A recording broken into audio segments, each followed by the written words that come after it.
Atmospheric worlds, comets, rogue planets, boarding actions and big game hunting. All things which at one point in time have been discussed as potentials for Elite Dangerous. So where are we today with each of these? When were they discussed and what is the likelihood of us ever seeing these?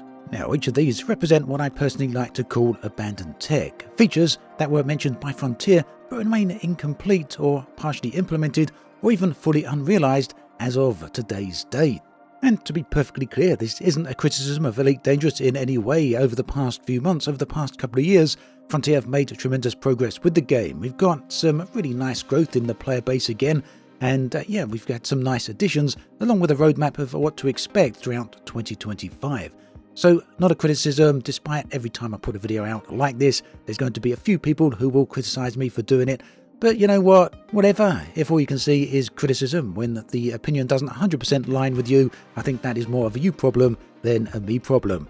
For the broader audience, I think these videos are pretty good. Hopefully you like them. I certainly enjoy making them because they are a historical analysis. Elite has been around for 10 years at this point, so it's got a pretty rich history when it comes to various different development angles that have been considered over the years. So let's get to it, starting with atmospheric worlds. So atmospheric planets were among the earliest features discussed for Elite Dangerous, dating all the way back to the game's original Kickstarter campaign in 2012. Back then, David Braben outlined an ambitious vision where players could eventually land on planets with what he said would be interesting things, cityscapes, even animals, life, trees. This created significant excitement, of course, quite understandably, among the community who were around at the time, especially among those who were backing the Kickstarter. That wasn't the only time that atmospheric planets were mentioned. In fact, they've been discussed many times officially by Frontier. For example, during a Reddit AMA in June 2016, Braben reaffirmed this commitment, stating that, yes, we have ongoing work on planets, including atmospheres, planetary life, walking about, and lots of other very exciting things for the future. Those weren't the only times. There's many other examples of it being mentioned on and off over the years. Now, that kind of changed in 2018 when Frontier released the first Road to Odyssey developer diary, titled One Giant Leap.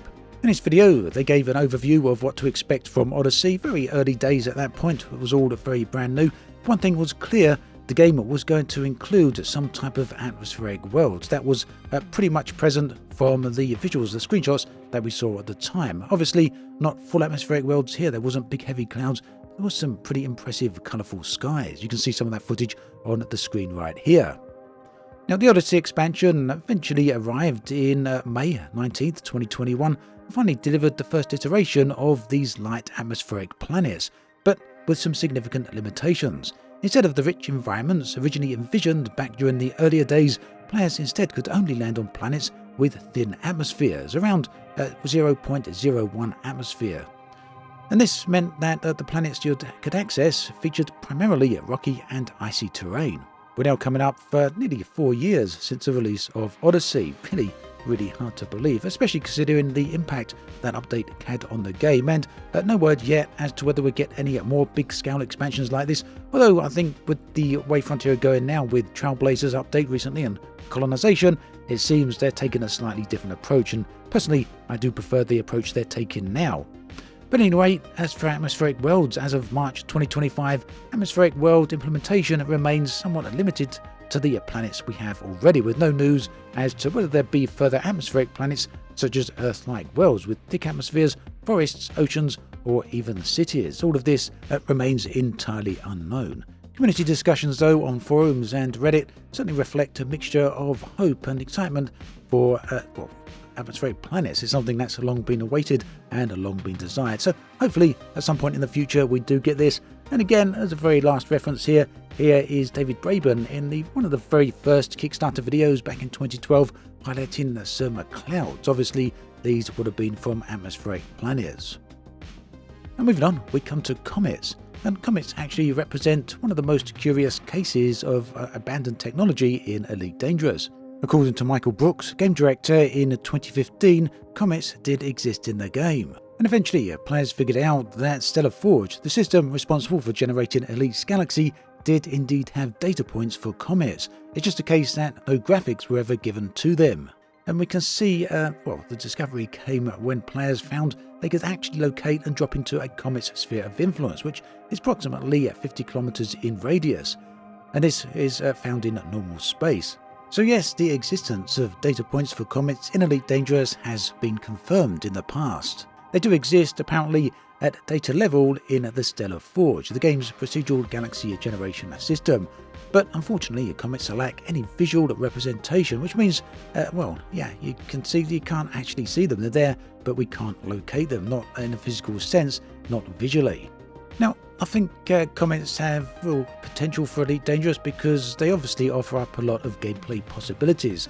Least amongst these would be mining. Just imagine trying to mine an asteroid that is dangerously maneuvering through the stellar void. Not only that, but there would be other resources on those comets. Potentially in-game lore could be written such that you can get resources from these comets that you cannot locate elsewhere. For the larger comets, there could perhaps be riskier missions where you attempt to make a landing on them, leave the ship, and walk around on the surface of the comet for perhaps other gameplay opportunities. All very, very interesting potentials here. Unfortunately, as of right now, comets remain in this strange limbo, present in the game's data structure, but without visual models or gameplay significance. It's a bit unfortunate to see they made it kind of into the game, but never fully implemented. Another few steps here, and it'd really be really nice to see how these would turn out. Kind of related to these rogue wandering items, we come to rogue planets. Now, this is, in case you don't know about what these are, rogue planets are worlds that drift through space without an orbiting star. These have been discussed by the Elite Dangerous community for many years, and in fact, in a 2018 interview with Dr. K. Ross and PC Gamer, the subject of rogue planets was specifically discussed, and much like Comets, apparently they do exist in Stellar Forge. So again, there's a lot of gameplay opportunities here. For example, when players are travelling through witch space, for travelling through one system to another, they might actually get interrupted, a little bit like how you get interrupted with a Thargoid interdiction in witch space, and find yourself arriving at a rogue planet, a planet that was interspaced between the two star systems, something that was actually undiscovered and unknown. It'd also be pretty interesting to find a planet like this located without a star, wouldn't it? Not to mention if they got the potential here for other colonization ships to perhaps have arrived there in the past, generational ships many, many decades ago. A lot of opportunities here if only your imagination run wild. Again, this is a feature that doesn't appear to be on the way anytime soon, and although in the grand scheme of things it would perhaps be a relatively minor feature and perhaps not worth extensive development time, it's nonetheless something that has historically been mentioned from time to time throughout Elite's development. Next up, we come to boarding actions, which of course is otherwise known as ship interiors, although the context here, the concept was very different back at the time. When this was initially discussed, it wasn't really about ship interiors themselves, but rather the action of getting on board the other player's ship, or indeed other perhaps even NPC-controlled ships. Now, the concept of boarding other ships was among the more ambitious gameplay features mentioned during Elite Dangerous's development. You will be able to walk around the spaceport, you will be able to see gold being loaded into someone else's ship, you will be able to sneak in and hide in amongst the cargo. All of those things are phenomenal gameplay opportunities where that ship might actually be the ship of another player. During the original Kickstarter campaign in 2012, David Braben explained that they were designing the ships to allow players to not only walk around inside of your ship, walk around in space stations, but eventually enable walking around other people's ships as well. Then later in 2014, Braben further elaborated that boarding other ships, having other players on board your ship, was a part of their plans for the game. Interestingly, as we've got into 2025, nearly time travel back 10 years. Interestingly, as we're in 2025 here with all the recent updates, the ability to actually walk around on the surface of planets and inside of space stations, on fleet carriers as well, it's all opened up some other opportunities here because quite naturally the boarding actions does feel like a natural extension of this, especially when we take into account what we've got now with colonization. So whether or not this ends up as a future thing, we'll have to see. But yeah, there's probably a lot of technical challenges here, but something nonetheless that would be pretty interesting. Next up, big game hunting.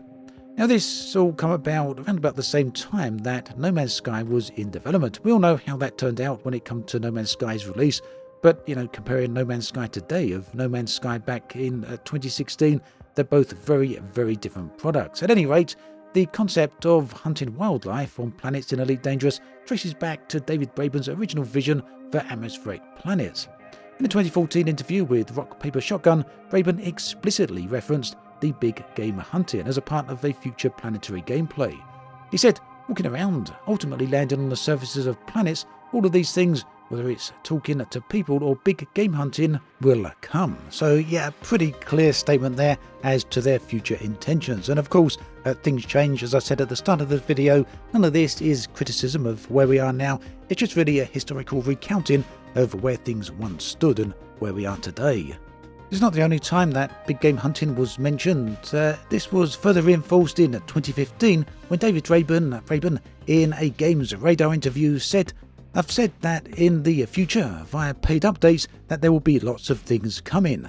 The scope for that is very nearly endless. Whether it's big game hunting on alien worlds, cities on planets, that sort of thing, it could be truly amazing. But also, each one of those is a major game in its own right. So the scope of all of those things beautifully integrated together, for me, is the ideal game." Later, in his 2016 Reddit AMA, Braben confirmed ongoing work on planetary life, hinting at fauna interactions. Yes, we have ongoing work on planets, including atmospheres, planetary life, walking about, and lots of other very exciting things for the future. Naturally, I think most of you who have played Elite Dangerous will be well aware that as the game stands today, it is largely a lifeless environment. Sure, there's spaceships dotted around, and from time to time you may have come across some flora on a variety of different worlds, but the big fauna, well, that's completely absent. There's nothing even remotely along those lines. Certainly nothing you're going to find down on the surface of planets that you're going to be going out on foot to tracking down and hunting. So there we have it. Elite Dangerous has a complex history of ambitious feature plans, partial implementations, and some pretty big abandoned concepts as well. Of the 5 features that we discussed here, I think atmospheric worlds are really the only one that we saw some partial implementation of. We do have those light atmospheric planets in Elite via the Odyssey update, but ultimately this still remains far from the original vision. Additionally, comets do exist within the game's data, but they lack visual representation, whilst rogue planets, rogue worlds, boarding actions, and big game hunting appear to have been entirely abandoned. Whether or not we ultimately see these in the future is anyone's guess. The good news, of course, is that we do know that it seems to have a pretty bright future. Frontier are continuing to work on this, and we're going to get pretty regular updates throughout this year and hopefully next year as well. And just maybe at some point, Frontier will revisit some of these old ideas that were once put out there. At any rate, let me know what you think about all of this in the comment section below, because I always like to hear from you. Do check out the other video on the screen right here if you want to watch another one. Take care, and I'll catch you next time.